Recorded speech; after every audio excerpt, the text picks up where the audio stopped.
You are Locked On Fantasy, your daily NFL fantasy podcast. Part of the Locked On Podcast Network, your team every day.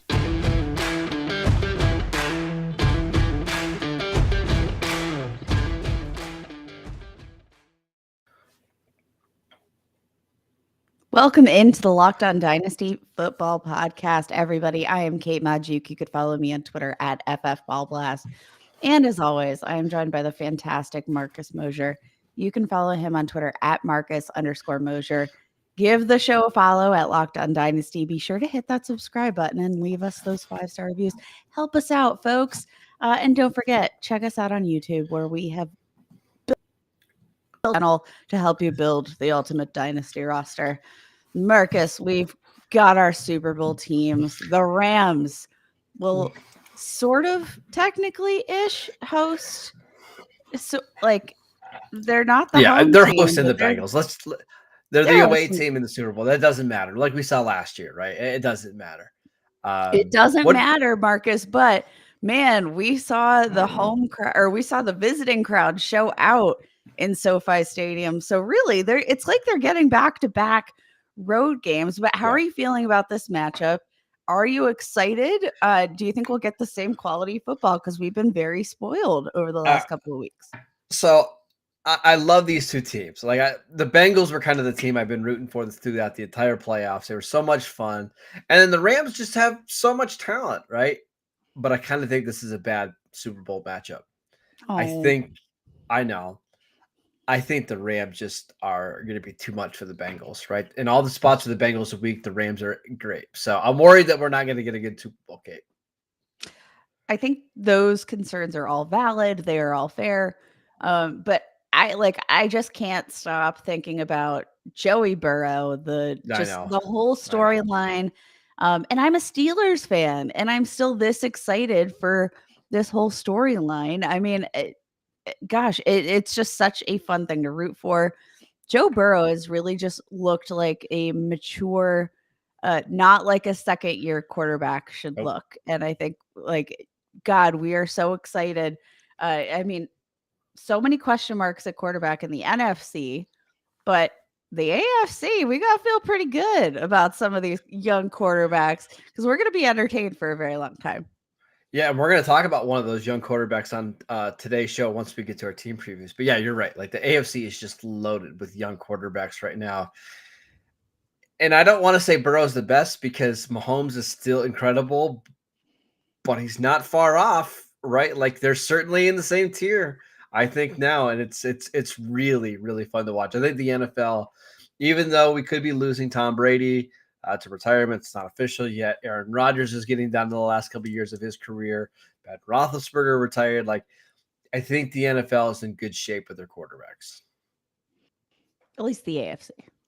I don't know about the NFC. Listen, the NFC is not as bad. It's not as bad as everybody wants to say. They still have Dak. It's Dak Prescott and the field. No, you got Kyler Murray. You still have Russell Wilson. You have Matt Stafford, who could win a Super Bowl this year, right? Like, it's not as good as the AFC, I admit, but it's not awful. There's still some good quarterbacks there. All right, that's fair. Today, we are going to, like you said, we're going to take a look back at the Chargers and the Saints. Let's start with the Chargers because they do have it's so weird not to see them in the playoffs because of how many valuable dynasty assets they do have on tap. Justin Herbert, he's been sort of this big question mark for fantasy managers. I feel like this year you were either really high on him or you kind of weren't. He had his ups and downs, but still finishes the quarterback 4 in the 2021 season. And I feel like nobody's really given him the kudos for that. Yeah, I mean, this is when we talk about the most valuable, dynasty asset for the Chargers. It has to be Herbert, right? Because he's a do-everything quarterback with maybe the biggest arm in the NFL. And it seems like when you protect him, he can put the ball wherever he wants. The ceiling is just so high here, Kate. Like, if he finishes as the QB1 next year, we're not going to be surprised at all, right? We won't be surprised, but I will say I'm kind of I wanted to start the conversation with Justin Herbert, but I do think we need to discuss the possibility that maybe Austin Eckler is the MVP for this dynasty, in our dynasty teams from this roster, because I mean, my Lord, did he have himself a season, nearly 1,600 scrimmage yards, 20 touchdowns. And it still feels like he's like disrespected on a huge level. But I mean, it's really hard to find even a wide receiver who will get 94 targets on a season and catch 70 of them, let alone a guy that's tossing in, an extra how many rushing attempts to seal the deal, 200 rushing attempts. That is a fantasy MVP right there, because he's the jack of all trades. We should mention on Dynasty League Football, he is running back 7. But that ranking is interesting because you have some guys ranking him like inside of the top 6. You have some people ranking him outside of the top 15 because of the age, right? And because of the durability. So where do you fall into the Austin Eckler range? Do you think he should be ranked ahead of guys like Najee Harris and Dalvin Cook? Or would you rather have Joe Mixon, Alvin Kamara, Nick Chubb? So for me, this comes down to maybe not Najee Harris type level here, but some of these guys that have sort of fallen a little bit to the wayside in terms of dynasty value, like your Dalvin Cooks, your Joe Mixon, who did bump his draft stock, but Alvin Kamara, lots of questions there with the Saints, as we're going to discuss soon. I think Austin Eckler should be in the conversation for top 5 dynasty value. This isn't a guy, like, you want to talk about age. This isn't a guy that has a lot of miles on the tires, because he's used in a fashion that really complements his body. But he's 26 years old. He doesn't have too many touches to wrap to his name. I think he's got to be a top 5 running back, and I'm not really sure why we're disrespecting him in that way. He's behind Dalvin Cook, Christian McCaffrey. Like, at this point, wouldn't we say that Austin Eckler has been a more reliable fantasy running back than Christian McCaffrey over the last 2 seasons? Why aren't we ranking him ahead? Because Christian McCaffrey's a year younger. Is that's what's giving him the edge? Because he's also got how many touches on Austin Eckler? I think disrespectful. I agree. I think Eckler's ranked appropriately. I think anywhere between 5 and 7 makes sense. I personally would take him over Dalvin Cook. I'm not sure I'd take him over Najee Harris, just because I think Najee's going to get so many touches over the next couple of years. But it's close. Kate, I want to keep talking about the Chargers. I actually have a specific question to ask you about this team going forward. But before we do that, I want to tell you guys about Built Bar. It's the new year, so that means New Year's resolutions.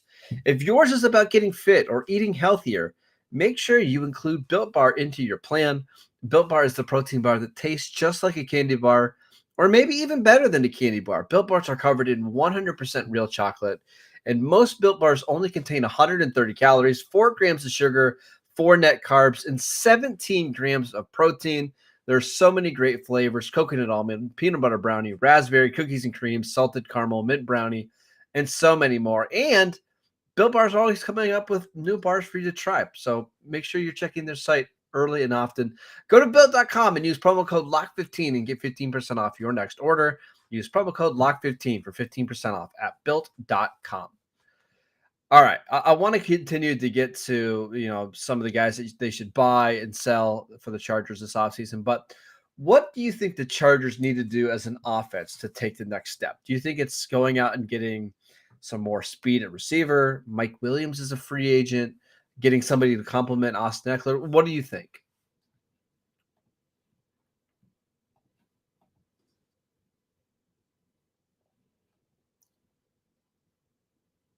I think you're on mute, Kate. Oh no, man! Sorry, I'm a boomer, guys. I'm a boomer. That's all right. You're good. So I think they've actually struck a relatively nice balance. Not the flashiest names behind Austin Eckler here, but I think they found a pretty nice balance in terms of their assets in the run game and the rhythm they've found in the run game. I do think where they need to make some strides is the consistency at the wide receiver position. Now, there are plenty of questions for me in terms of Mike Williams. Obviously, he's a free agent this year.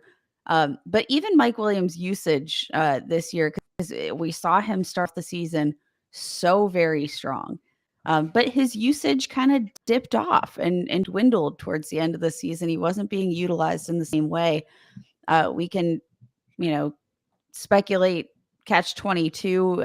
Was he not getting as involved because of, coaching decisions or we're not really sure why he dipped off on that usage, but they either need to find somebody that can consistently get themselves involved or that they make an effort to consistently involve. Like Will Fuller on this team, if he was healthy, would be so much fun, right? If he was healthy, is the ultimate if he was healthy. tag. Yeah. I actually think it's tight end. Jared Cook this year, I think, really struggled. Like he had games where he looked good, but he's just not a consistent player at all. And I think the Chargers could go one of two ways in free agency. By the way, they have a ton of cap space, so they can go out and sign a couple of big name free agents. But the safe option would be to go out and get Dalton Schultz, like an unspectacular tight end, but that just catches everything. It's reliable, can be used as a blocker. I think that would really help Justin Herbert, and I think that would really help the offense, right? Somebody like that. But I'm insulted that you did not credit Dalton Schultz as a flashy young gentleman. Come on. Dalton Schultz is a talented tight end. He is, but he's not like the next guy I'm going to mention, David Najoku from the Browns, who is a free agent, right? Super athletic. The ceiling is ridiculously high. One of the best tight ends in the league after the catch, but more in that inconsistent mold. I'm curious to see what the Chargers do, because it would be really tempting to go out and get somebody like Najoku because the talent is just so tantalizing. But I kind of think they need somebody like Dalton Schultz in their offense to just, hey, on 3rd and 7, they're going to get you 8 yards and they're going to move the chains. That's probably where I would lean if I was in the front office of the Chargers. I think that's definitely the safer bet. But if they are looking to get explosive, if they are looking to utilize some 2 tight end sets, now imagine partnering David Njoku, who has been pretty disappointing as a former first-round draft pick. Mm-hmm. Imagine partnering him with, the ultimate athlete in OJ Howard. And my God, this offense could go bananas. But yeah, they would not really help with a consistency issue. I think Dalton Schultz would be the much safer go-to guy there. And I think there's some free agents out there that would make some sense too. Like if Marquez Valdes-Scantling hits the free agent market, I know that's not a huge name, and he probably would only be the 3rd or 4th receiver there, but somebody like that can kind of take the top off the defense for the Chargers would be really, really valuable. I want to throw in one more name, Michael Gallup. Go ahead. Michael Gallup, returning from injury, can probably get him at a discount for that torn ACL, unfortunately for Michael Gallup. Yep. But very talented, and I think a very consistent wide receiver. When healthy, I think that this would kind of be an interesting fit. Yeah, if he was 100% healthy, I think it would make a ton of sense. We'll see. I don't even think he's had his ACL surgery yet, which is a little concerning, considering we are going into February now. So let's get to buy and sells. Who are you trying to buy from this team right now? We just said it. Austin Eckler. If his value is at running back 7, and he's returning at top 3 running back value, I think that tells me all that I need to know, because I think Austin Eckler is the kind of guy that gives you edge for your championships. I think, most people's concerned because he's not, as typically used as a rusher as he is a receiver. Yeah. I think the biggest concern for him has been touchdowns, but he posted 20 touchdowns from scrimmage this season. I'm not sure what else Austin Eckler needs to do to solidify himself as a top 5 dynasty running back. I think he's throwing his arms up. He's like, what else do I have to do here?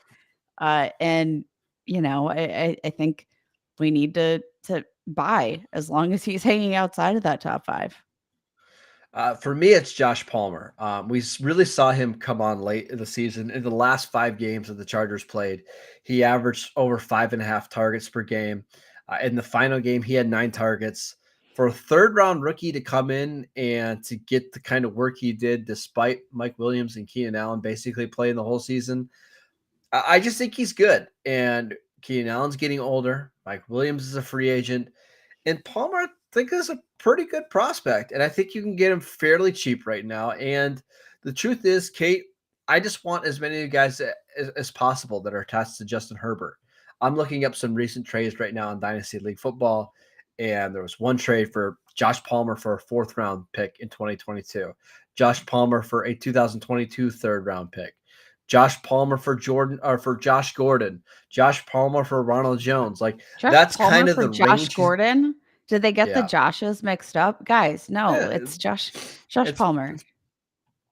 I think that's what you're kind of looking at right now. I think that's his value, and I don't think he's ever going to be a wide receiver 1, and he might not ever be a wide receiver 2, but I think there's some potential there. As long as you're attached to Justin Herbert, there's upside. Okay. Any guys out there that you're selling from this Chargers team? No. I kind of want to hold all my pieces, honestly. That's exactly the way I feel. Yep. Like you said, any piece that's attached to Justin Herbert is a piece that I want. But even a guy like Keenan Allen, who's been a perennial wide receiver 1, his value right now in the latest round of Dynasty mock drafts with Dynasty League football, Keenan Allen was drafted as the wide receiver 18. That just feels absolutely bonkers to me, because he, we always talked about Jarvis Landry as the perennial undervalued wide receiver. Kind of feeling like it's Keenan Allen now, because he is Mr. Reliable. He catches a lot of footballs.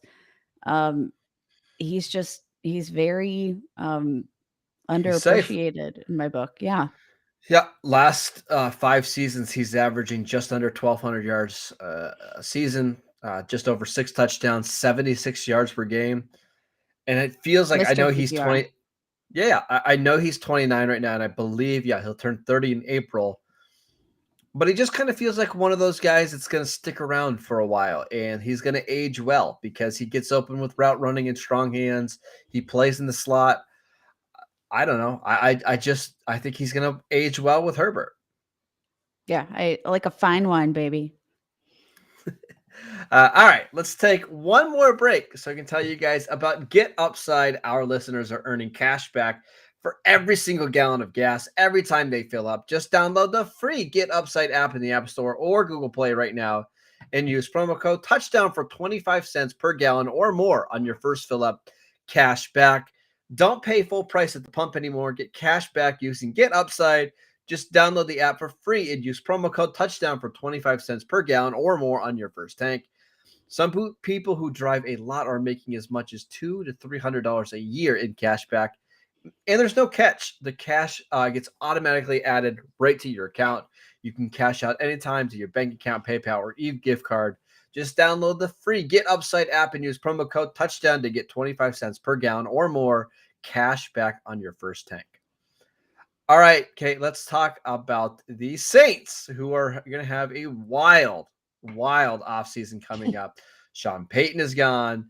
Well, you have no idea what the quarterback situation is like. They're like $74 million over the cap. But let's start here. And I think the answer is pretty obvious, but most valuable dynasty asset for this team this year and going forward. This year, it has to be unfortunate. I hate to say it, Alvin Kamara, because he has been very disappointing and feels pretty inconsistent. Honestly, Taysom Hill might get the most value out of that team because you didn't really have to pay a lot for him. But Alvin Kamara, the offense continued to run through him.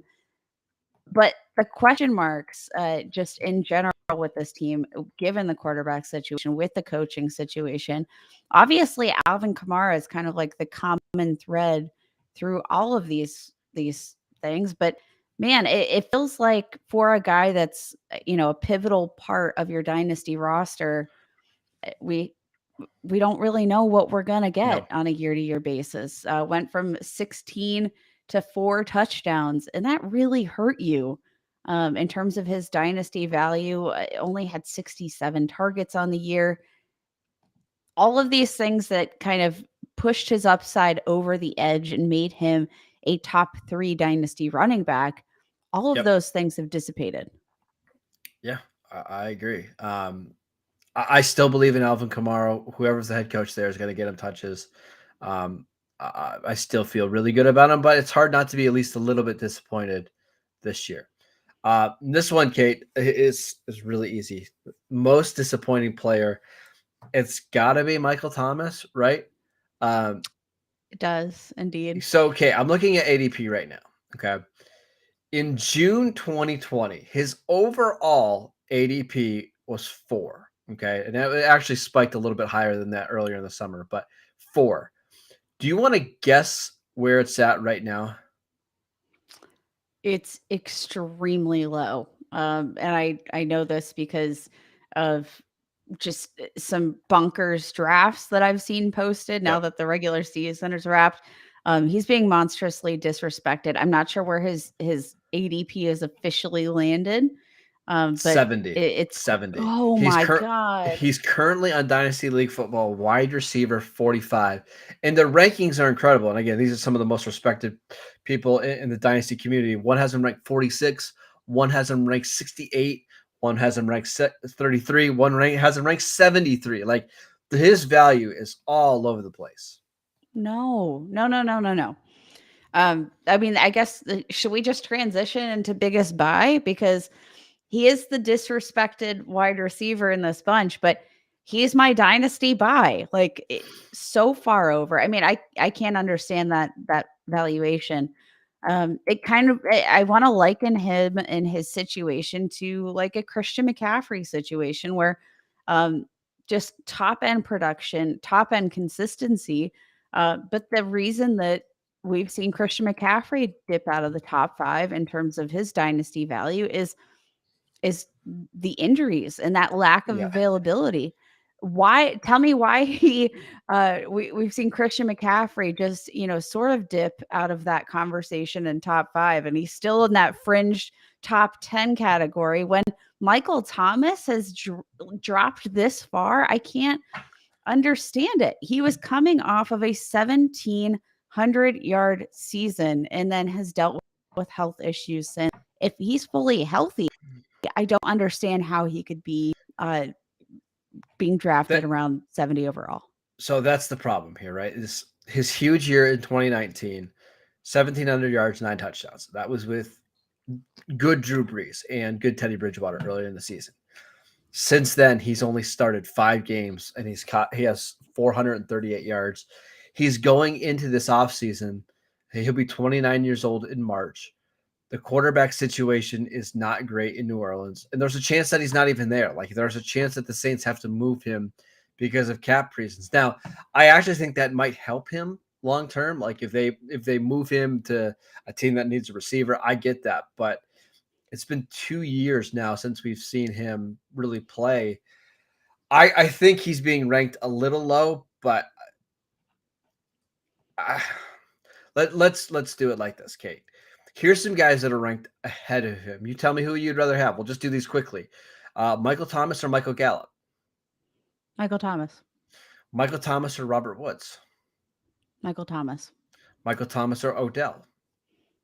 Michael Thomas. Michael Thomas or Amon-Ra St. Brown? Michael Thomas. Okay, so you are really high on Michael Thomas. You would have him back inside the top 30, it sounds like. Absolutely. Without question. The last 4 games that we saw him play, 100 yards, 50 yards, 100 yards, 84 yards.